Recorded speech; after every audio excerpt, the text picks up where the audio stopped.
உயிர் தெளிந்த ஆண்டவராகிய இயேசு கிறிஸ்துக்குள் மிகவும் அதிகமாக நேசிக்கப்படுகின்றவர்களே, மீண்டுமாக இதோ இந்த ஏப்ரல் மாதத்தில் கடைசி வாரத்தில் உங்களை சந்திப்பதில் மிகுந்த மகிழ்ச்சி அடைகிறோம். இந்த காலை நேர இறை தியானத்தை நம்ம ஆரம்பிக்கலாம். நமது ஆரம்பம் பிதா குமாரன் பரிசுத்தாவின் நாமத்தில் உள்ளது. ஆமேன். ஜெபி. துதிகளின் மத்தியிலே மகிமையோடு வீற்றிருக்கிற எங்கள் நல்ல ஆண்டவரே, எங்கள் ராஜாதி ராஜாவே, கர்த்தாதி கர்த்தாவே, இந்த ஆசீர்வதிக்கப்பட்ட மனமகிழ்வான இறைவா, காலை வேளைக்காக நீங்கள் செலுத்துகிறோம். கடந்து போன இரவு முழுவதும் எங்களோடு இருந்து எங்களை காத்து வழி நடத்தி நீர் ஆசீர்வதித்தீர்கள். இதோ இந்த புதிய பகலை தந்திருக்கிற இந்த நாளிலும் உம்முடைய இறை வார்த்தையை நாங்கள் ஆண்டவரே வாசித்து தியானித்து அதன்படி நடந்து கொள்ள கர்த்தர் கிருபை தாரும். உயிர்த்தெழுதலின் செய்தியை நாங்கள் கேட்க ஆண்டவரே ஆசீர்வதி ராஜா. வார்த்தைகளை கேட்கின்ற ஒவ்வொருவருக்கும் உம்முடைய இறை ஆசிரியர்களை தந்து வழிநடத்தும். ஆண்டவரே, இந்த குழுவை நீர் எடுத்து பயன்படுத்தும்படியாக ஜெபிக்கிறோம். இந்த நாளின் இறை செய்தி, பாடல் வேலை, ஜெப வேலையை கர்த்தர் எங்களுக்கு ஆசீர்வதியும். இறை மைந்தன் இயேசு மூலம் ஜெபிக்கிறோம் நல்ல பிதாவே, ஆமேன். காலை வேளையில் 589வது பாடலாகிய எனக்காய் ஜீவன் தவறே என்னோடு இருக்க எழுந்தவரே என்ற பாடலை நாம் இந்த சாரோடு இணைந்து பாடுவோம். 589வது பாடல், எனக்காய் ஜீவன்.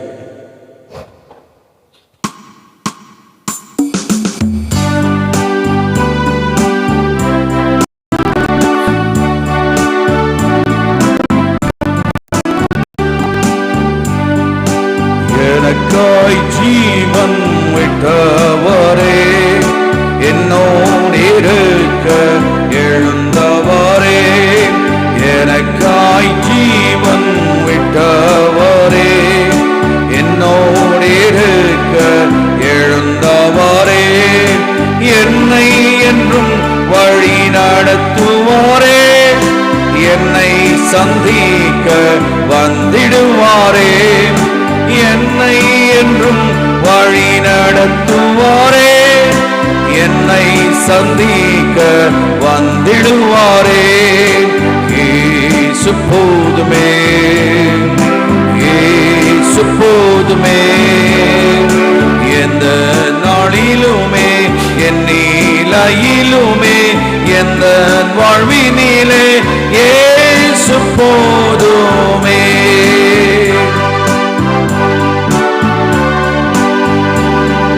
பிசாசின் சோதனை பெருகிட்டாலும் சோர்ந்து போகாமல் முன் செல்லவே, பிசாசின் சோதனை பெருகிட்டாலும் சோர்ந்து போகாமல் முன் செல்லவே, உலகமும் மாம்சம் மயங்கிட்டாலும் மயங்கிடாமல் முன்னேறவே, உலகமும் மாம்சம் மயங்கிட்டாலும் மயங்கிடாமல் முன்னேறவே, இயேசு போதுமே, இயேசு போதுமே, எந்த நாளிலுமே என் நிலையிலுமே எந்த வாழ்வினிலே இயேசு போதுமே.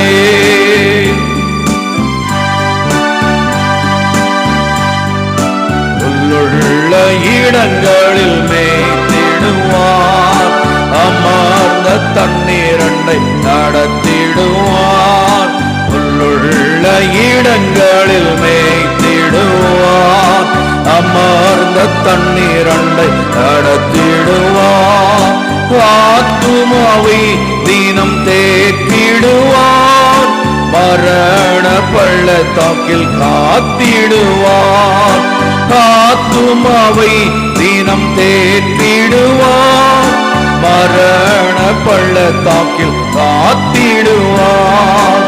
இயேசு போதுமே, இயேசு போதுமே, எந்த நாளிலுமே என் நிலையிலுமே எந்த வாழ்வினிலே இயேசு போதுமே.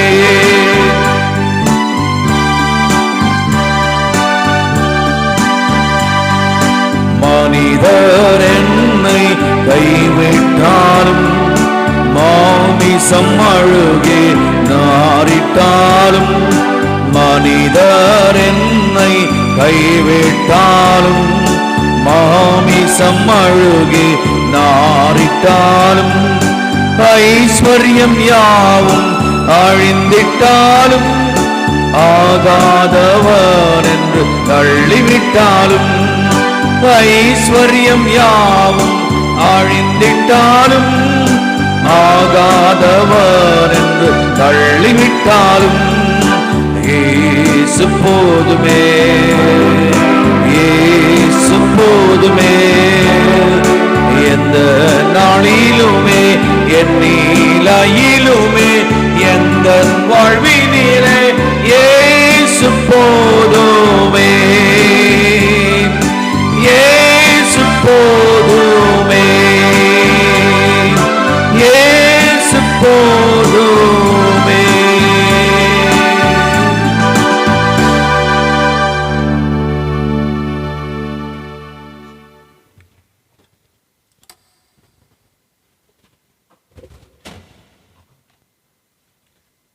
மரணத்தை வெற்றி சிறந்து உயிர் தெளிந்து நம்மோடு வாழ்ந்து கொண்டிருக்கிற நம்முடைய ஆண்டவராக இயேசு கிறிஸ்துக்குள்ளாக மிகவும் அதிகமாக நேசிக்கப்படுகின்றவர்களே, இந்த காலை நேரத்தில் உங்கள் யாவருக்கும் உயிர் தெளிந்த இயேசுவின் திருப்பெயரிலே அன்பின் வாழ்த்துக்களை ஸ்தோத்திரங்களை தெரிவித்துக் கொள்கிறோம். இந்த நாளிலே நாம் தியானிக்கும்படியாக தெரிந்து கொண்ட கடவுளுடைய வார்த்தை அது யோவானுடைய திருவெளிப்பாடு.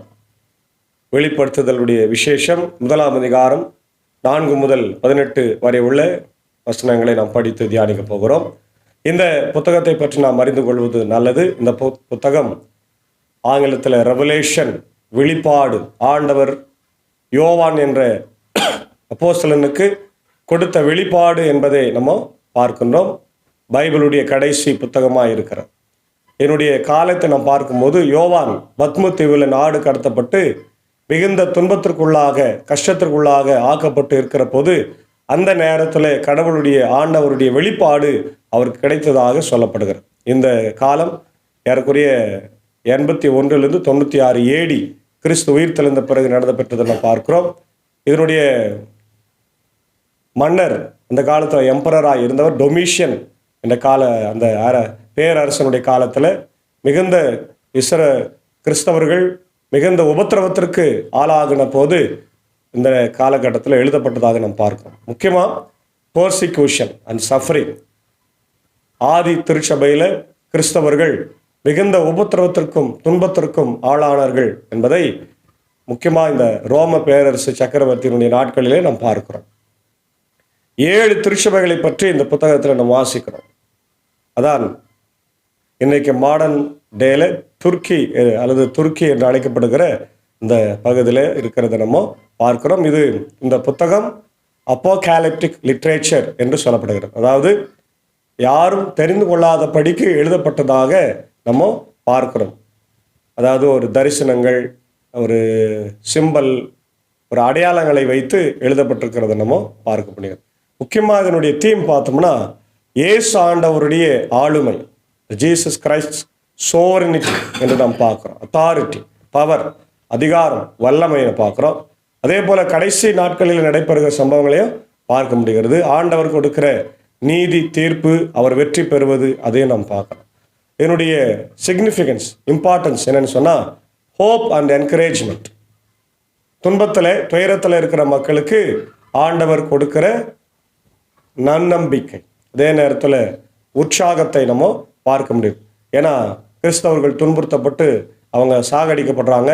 அவங்களுக்கு மோட்சம் கிடைக்குமா கிடைக்காதா, அல்லது அவங்களுக்கு உயிர் தழுதல் உண்டா இல்லையா, அவங்க இப்படி தான் இருப்பாங்களா, அல்லது கிறிஸ்தவர்கள் என்று சொன்னாலே துன்பப்படுவதற்காக தான் வைக்கப்பட்டிருக்கிறார்களா அப்படின்ற பல கேள்விகளுக்கு இந்த புத்தகம் விடையளிக்கின்றதாக இருக்கிறத நம்ம பார்க்குறோம். நிறைய இதில் சிம்பலிசம் அண்ட் இன்டர்பிரிட்டேஷன், முதல்ல சொன்ன மாதிரி அடையாளங்களும் தரிசனங்களும் இதில் அதிகமாக இருக்கிறதை நம்ம பார்க்க முடிகிறது. அன்பான தேவனுடைய பிள்ளைகளே, இந்த பகுதி முக்கியமாக யோவானுடைய வெளிப்பாடு புத்தகம் 4-18 வசனத்தில் பார்த்தா ஆண்டவராக இயேசு கிறிஸ்துனுடைய உயிர்த்தெழுதலையும் அவர்தான் முன்பு இருந்தவர் இருக்கிறவர் என்ற அழகான சித்தாந்தத்தை யோவான் அடிகளார் சொல்லுகிறார். யார் இந்த யோவான் அடிகளார் என்றால் இயேசுவுக்கு அன்பான சீடன் என்று நம்ம பார்க்கிறோம்.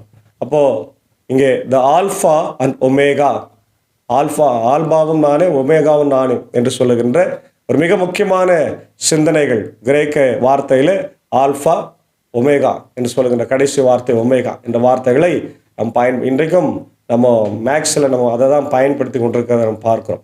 அதே போல் இந்த பகுதியில் 4 முதல் 5 வசனத்தில் பவுலடிகள் யோவான் வந்து சபைக்கு கிரீட்டிங்ஸ் அண்ட் சாலுட்டேஷன்ஸ் என்று ஆரம்பிக்கிறார். வாழ்த்துகளும் அதே நேரத்தில் ஸ்தோத்திரங்களையும் சொல்லி ஆரம்பிக்கிறது நம்ம பார்க்குறோம். பாருங்கள், ஆசியாவில் உள்ள 7 திருச்சபைகளுக்கும் யோவான் எழுதுவது இருந்தவரும் இருக்கின்றவரும் வருகின்றவருமான கடவுளிடமிருந்து அவரது அரியணையும் உங்களுக்கு அருளும் அமைதியும் உரித்தாக்குக என்று சொல்லுகிறார். இயேசுவின் திருப்பெயரில் அவங்களுக்கு வாழ்த்துக்களை சொல்லுகிறது நம்ம பார்க்கின்றோம். அதே நேரத்தில் ஆண்டவருடைய சாட்சியை சொல்றார். இறந்தோருள் இந்த கிறிஸ்துவே நம்பிக்கைக்குரிய சாட்சி.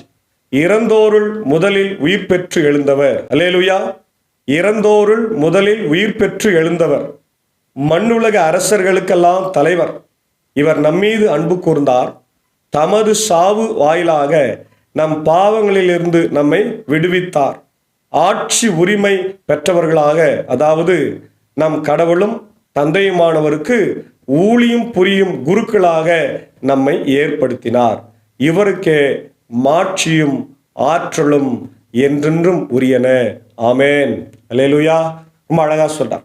இவரு மரித்தோரிலிருந்து உயிர்த்தெழுந்த முதல் பலனாய் இருக்கின்றாரு இல்லையா?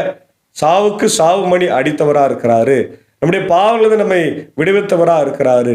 ஆட்சி உரிமையை பெற்று தந்தவராக இருக்கிறார். எங்க ஆட்சி உரிமை? உலகத்துல இல்ல, கடவுள் ஆண்டவரோடு பரலோகத்தில் நம்ம ஆட்சி செய்யும்படியாக உரிமையை பெற்று கொடுத்த ஆண்டவர். ஏன்னா பரலோகத்தில் நம்ம யாரும் அவ்வளோ சீக்கிரம் உள்ள போக முடியாது. பாவம் நம்மளை தடுத்திருக்குது இல்லையா? அப்போ அந்த பாவத்தை ஆண்டவர் மாற்றி தன் சாவினாலே அதை ஆசீர்வதித்து மாற்றினார் என்று பார்க்கிறோம். மேகங்கள் சூழ வருகின்றார், அனைவரும் அவரை காண்பர். அவரை ஊடுருவ குத்தியோரும் காண்பர். அவர் பொருட்டு மண்ணுலகின் குலத்தார் அனைவரும் மாரடித்து புழும்புவார். பார்த்தீங்களா? அவர் மேகங்கள் வரப்போறாரு. ஏசாமி உயிர் தெழுந்த பிறகு 40 நாள் தன் சீடர்களோடு அவர் ஊழியத்தை பற்றி எல்லாம் பேசினாரு. அவங்களை தைரியப்படுத்தினார், உற்சாகப்படுத்தினார். எனக்கு அப்புறம் நீங்க தான் ஊழியத்தை செய்யணும் அப்படின்னு சொல்லிட்டு அவர் பரமேறும்போது சொன்னாரு, கலிலேயர்களே, ஏன் வானத்தை அண்ணாந்து பார்த்து கொண்டிருக்கிறீங்க? நான் பரமேறுவதை போல அப்படியே இறங்கி வரப்போறேன். அந்த காலம் வெகு சீக்கிரத்தில் இருக்கிறது. அதற்காக நீங்க காத்திருங்க, என்னை குத்தினவர்களும் காண்பார்கள் என்று சொல்லிட்டு போறாரு. அதே போலதான் அவர் வரும்போது இந்த உலகம் மாரடித்து புலம்பும். ஆண்டவருக்காக பயப்படுகிறவர்கள் ஓடி போவாங்க. ஆண்டவருக்காய் வைராக்கியமாய் வாழ்ந்தவர்கள் அவரை வரவேற்க காத்திருப்பார்கள் என்று சொல்லப்படுகிறது. அப்போ ஏன்னா அவரே சொல்றாரு, அகரமும் நகரமும் நானே.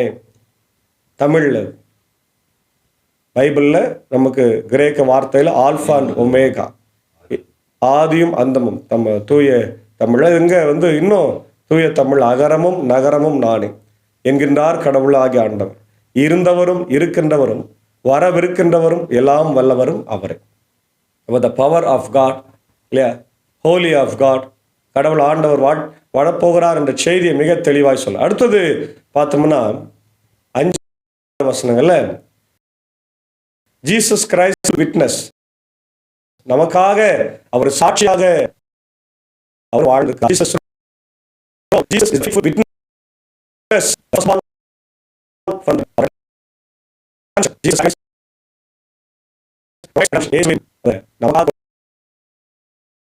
அவருடைய பலி அது நமக்கு விடுதலை கொடுத்திருக்கிறது நம்ம பார்க்கிறோம். வரப்போகிறார் என்பதை நம்ம பார்க்கிறோம். 9 முதல் 18 வசனங்கள் சாட்சியாக யோவான் பத்மு தீவில் சாட்சியா இருந்து நமக்கு கொடுக்கிற விசுவாசத்தை நம்ம பார்க்க முடிகிறது. உங்கள் சகோதரனும் இயேசுவோடு இணைந்த நிலையில் உங்கள் வேதனையிலும் ஆட்சி உரிமையிலும் மன உறுதியிலும் பங்கு கொள்பவனுமான யோவான் என்னும் நான் கடவுளின் வாக்கை அறிவித்து இயேசுவுக்கு சான்று பகர்ந்ததால் பத்மு தீவுக்கு வர நேர்ந்தது. பார்த்தீங்களா? இயேசு ஆண்டவருடைய சுவிசேஷத்தை அறிவித்ததுனால யோவான பத்மு தீவுல நாடு கடத்திட்டாங்க. அந்த பத்மு தீவுல நாடு கடத்தினா எப்படி இருப்பாங்கன்னா, தீவுல தனியாக ஒரு வீட்டில் நல்ல சொகுசான வசதிகள், இப்போ ஜெயிலில் அடைச்சி நல்ல ஏசி ரூம் டிவி ஹைடெக்கா இருக்கிறாங்களே அந்த மாதிரி நல்ல அது தீவுல வெறும் பாறை தான் இருக்குமா, சுத்தி பாருங்க. பகல் நேரத்துல வெயிலின் கொடுமையில அந்த பாறை மேல உக்காந்து உடம்பெல்லாம் சூடு ஏறி செத்துருவாங்க. இரவு நேரத்துல அந்த பாறைகள் சூடாதான் இருக்கும். வெளிப்புறத்துல குளிர்ச்சியா இருந்தா கூட இவர் பாறை மேல தான் உட்காரணும், பாறை மேல சூடு, 2 வேளையும் சூடு. அவ்வளவு கொடுமையை அனுபவித்தவர் தான் நம்முடைய யோவான். ஆனால் ஆண்டவருக்காக அவர் சொல்றார், நான் ஆண்டவருக்காக இந்த பாடுகளை எல்லாம் நான் ஏற்றுக்கொண்டேன். அப்ப சொல்றார், அப்போ ஆண்டவர் அவருக்கு ஒரு தரிசனத்தை கொடுக்கிறார். பாருங்க, நீ காண்பதை ஒரு சுருளேடில் எழுது. எபேசு, சிமர்னா, பெர்காம், தியத்திரா, சர்தை, பில்தெல்பியா, லவுதோக்கியா ஆகிய 7 இடங்களிலும் உள்ள திருச்சபைகளுக்கு அதை அனுப்பி வை என்று அக்குறள் கூறியது. இயேசு தன்னுடைய சீடனாகிய யோவானுக்கு தரிசனத்துல சொல்றார், நான் சொல்றதெல்லாத்தையும் எழுதுப்பான். ஏன்னா என் மக்கள் துன்பத்துல இருக்கிறாங்க, துயரத்துல இருக்கிறாங்க, நம்பிக்கை இழந்திருக்கிறாங்க. அவங்களுக்கெல்லாம் சொல்லு, நான் வரப்போறேன், நான் அவங்களுக்கு ஆன்ம இளைப்பாற்றை தரப்போகிறேன். இன்னைக்கு கூட நம்ம பார்க்குறோம், ஏதோ ஈஸ்டர் ஆராதனையில் குஜராத்தில் ஏதோ ஒரு இடத்துல ஃபேஸ்புக்கில் போட்டிருந்தாங்க, ஒரு அமைப்பினர், வேற ஏதோ ஒரு அமைப்பினர் சென்று கிறிஸ்தவ மக்களை துன்புறுத்தினார்கள், அவளை அடித்தார்கள், ஆல்டரை உடைத்தாங்க, மியூசிக் அதெல்லாம் அடுத்து இந்த கீபோர்டெல்லாம் உடைக்கிறதை நம்ம நேரடியாக பார்த்தோம். அன்பான தேவனுடைய பிள்ளைகளை, இன்றைக்கும் கிறிஸ்தவ மக்களுக்கு உபத்திரவங்கள் தொடர்ந்து கொண்டுதான் இருக்கிறது. ஆனாலும் நாம் அவரை தொழுது கொண்டே இருக்கிறோம். உபத்திரவங்கள் தொடரட்டும், நாங்கள் தொழுகையே தொடர்கிறோம். அதான் ஆண்டவர் நமக்கு கொடுக்கிற ஆசீர்வாதம். அப்போ சொல்றாரு, என்னோடு பேசியவர் யார் என்று பார்க்க திரும்பினேன். அப்பொழுது 7 பொன் விளக்கு தண்டுகளை கண்டேன். 7 என்றது ஒரு நம்பர், ஆனால் அது ஒரு அடையாளமா இருக்கு. அவற்றின் நடுவே மானிட மகனை போன்ற ஒருவரை பார்த்தேன். மானிட மகன், ஏசாமிக்கு ஒரு முக்கியமான பேர் son of God, son of man. இந்த ரெண்டும் இதுல சன் ஆஃப் மேன் அவர் சொல்றார். அவர் நீண்ட அங்கியும் மார்பில் பொன் பட்டையும் அணிந்திருந்தார். மார்பில் பொன் பட்டை. அவருடைய தலைமுடி வெண் கம்பளி போலும் உரை பனி போலும் மென்மையாய் இருந்தது. அவருடைய கண்கள் தீப்பிழம்பு போல சுடர்விட்டன. அவருடைய காலடிகள் உலையில் இட்ட வெண்கலம் போல பல இருந்துச்சு. அவரது குரல் பெரும் வெள்ளத்தின் இறைச்சலை ஒத்திருந்தது. அவர் தம் வலக்கையில் 7 விண்மீன்களையும் கொண்டிருந்தார். இருபுறமும் கூர்மையான வாள் ஒன்று அவரது வாயிலிருந்து வெளியே வந்தது. அவரது முகம் நண்பகல் கதிரவன் போல இருந்தது. ஆண்டவருடைய அந்த பார்த்த காட்சியை எவ்வளவு அழகா தத்ரூபமா யோவான் சொல்றார் பாரு. ஆண்டவர் மிக பயங்கரமாக இருக்கிறார். கைகளில் 7 கொத்து விளக்குகள், அதே போல அவருடைய வாயிலிருந்து பட்டயம், வாள் வந்தது. அப்படின்னா வார்த்தை, கடவுளுடைய வார்த்தை என்பது வாள்ன்னு சொல்றாங்க இல்லையா, அந்த வார்த்தை அவர் பேசுறார் பாரு. அவருடைய காலு, அவருடைய கண்ணு, அவருடைய உடம்பெல்லாம் பயங்கரமா இருக்கிறத நம்ம பார்க்கிறோம். நான் அவரை கண்ட பொழுது செத்தவனை போல அவரது காலில் விழுந்தேன். அவர் தமது வலக்கையை என் மீது வைத்து சொன்னது, அஞ்சாதே. என்ன சொல்றாரு? அஞ்சாதே, பயப்படாது. எப்பவுமே நம்ம எதை பார்த்தாலும் பயப்படுறோம். இன்னைக்கு உபத்திரவத்தை பார்த்து பயப்படுறோம், துன்பத்தை பார்த்து பயப்படுறோம். இந்த உலக அரசியல்வாதிகளுடைய அக்கிரமங்களை, அதிகாரங்க வர்க்கத்தினுடைய இந்த அத்துமீறல்களை பார்த்து நம்ம பயந்து கொண்டிருக்கிறோம். இன்னைக்கு அதிகாரத்தில் இருக்கிறவங்க ஏழை எளிய மக்களை ஒடுக்கி கொண்டிருக்கிறாங்க, நசுக்கி கொண்டிருக்கிறாங்க இல்லையா. ஆன்மீக அரசியல் என்ற பேர்ல இந்தியாவை நாசம் செய்து கொண்டிருக்கிற மக்களும் உண்டு. சாதி அரசியல்ல இன்னைக்கு மக்களை ஆட்சி செய்து மக்கள் செய்து கொண்டிருக்கிறாங்க. பொருளாதாரத்தில்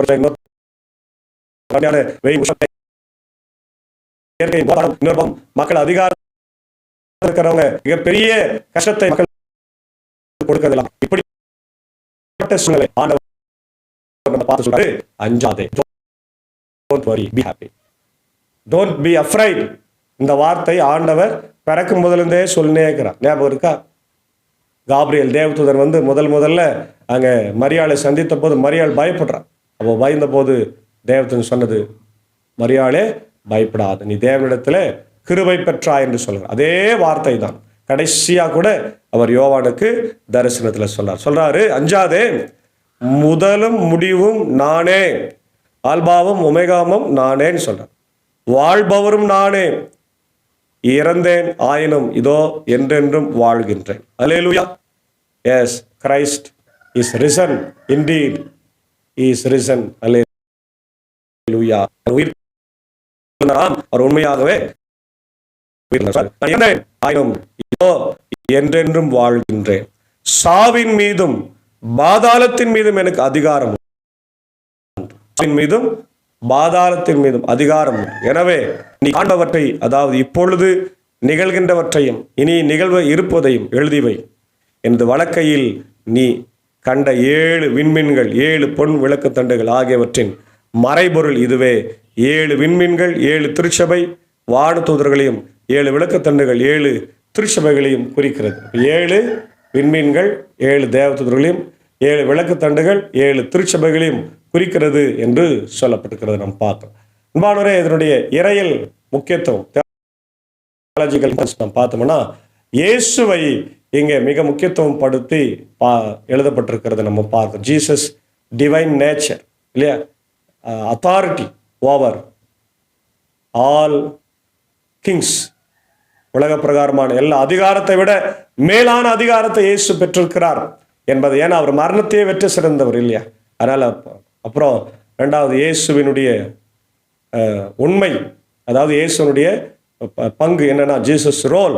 Jesus is a portrait as a faithful witness, the first born from the dead. இயேசு ஆண்டவர் மரித்தோரிலிருந்து எழுந்த முதல் பலனாய் இருக்கிறார். ஆமென்.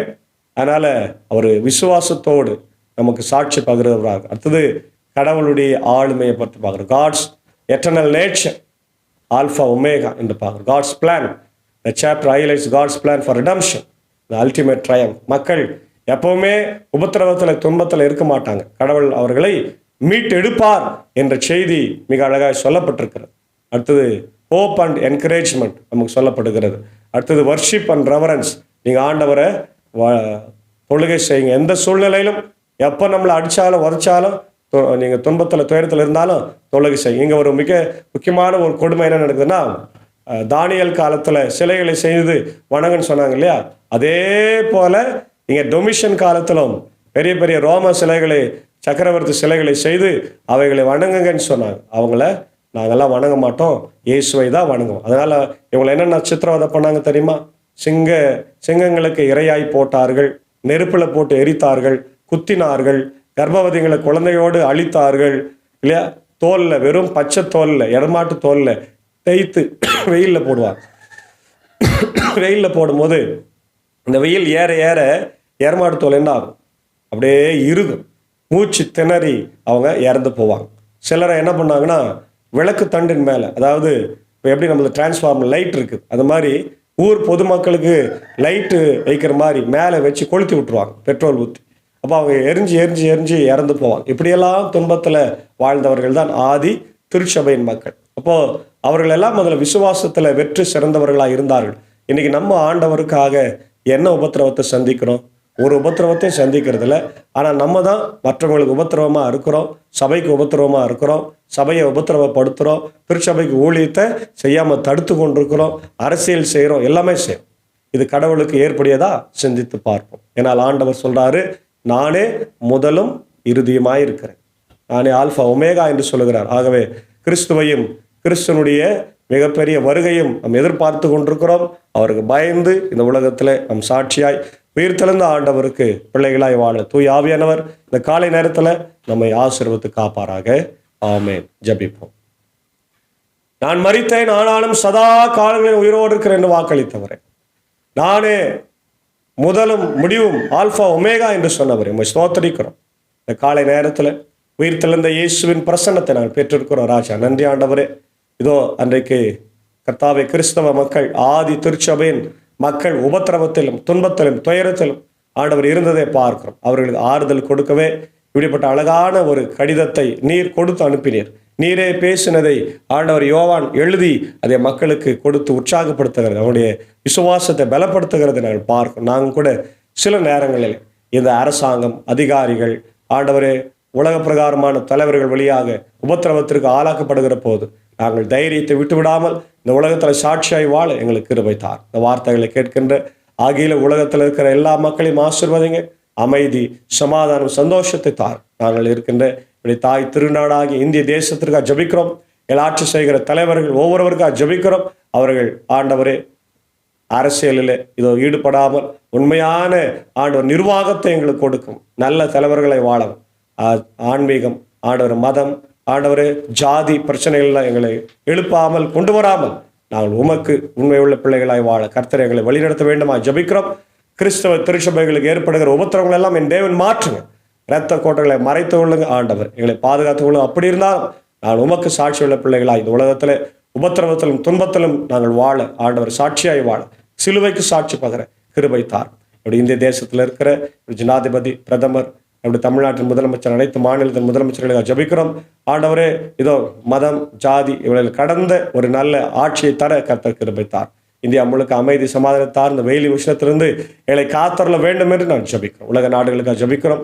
ஆண்டவர் America, UK, Australia, New Zealand, Philippines, gulf countries 3 கண்டங்களுக்காக ஒவ்வொரு நாடுகளுக்காக ஜபிக்கிறோம். அமைதியை தார்.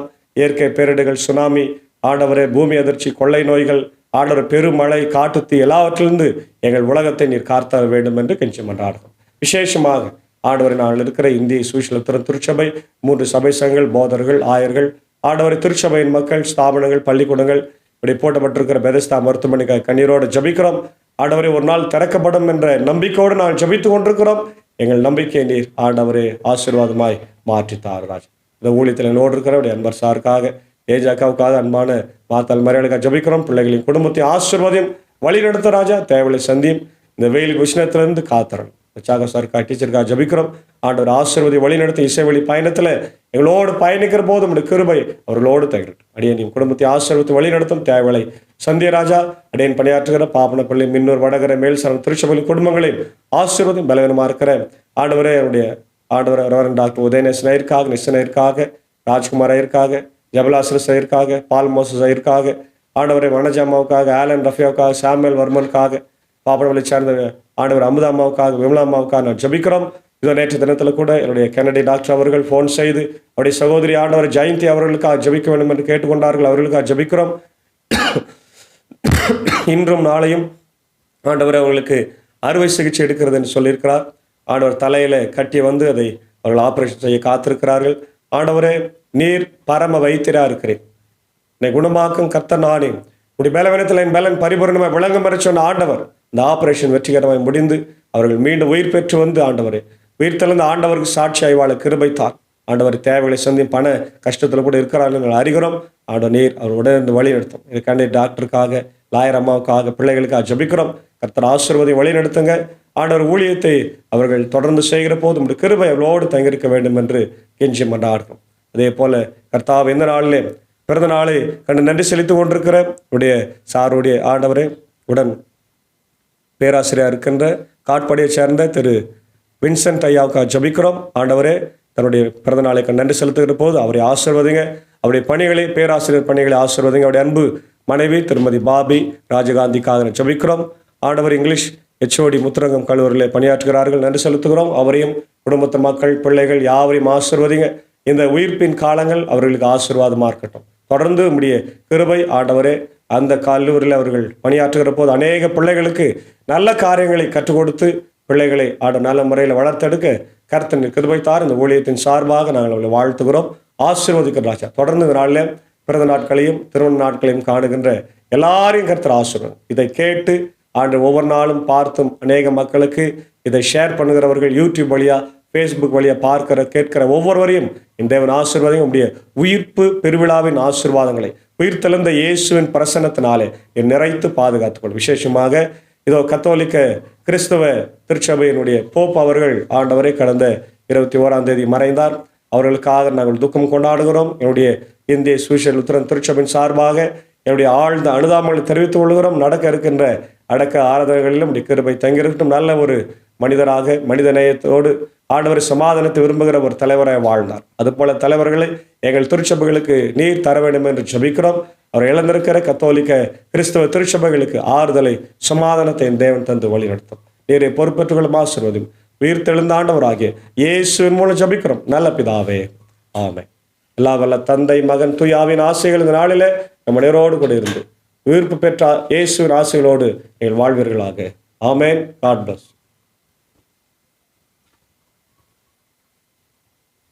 அவரும் பேராசிரியர்களா? இல்லை, நான் எழுதவே இல்லையா அதெல்லாம்.